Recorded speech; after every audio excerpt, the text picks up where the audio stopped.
Welcome to the in front of me XIAOMI Mi 11 Ultra, and I'll show you how to log out from Gmail account on this device. So first you should go to the Google folder and launch the Google application.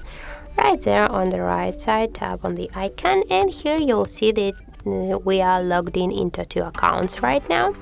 And to remove one from this account, just go here to the manage accounts on this device section, and here tap to the Google. Here you can see the two accounts, and for example we wanna just log out from the second one. Now just tap here on this account and tap here to the more icon, and just here click remove account and confirm by tap again to the remove account. And as can you see, we just log out from this account. Now just go back. And here, as can you see right now, we got really just one login account and we just log out from the second one.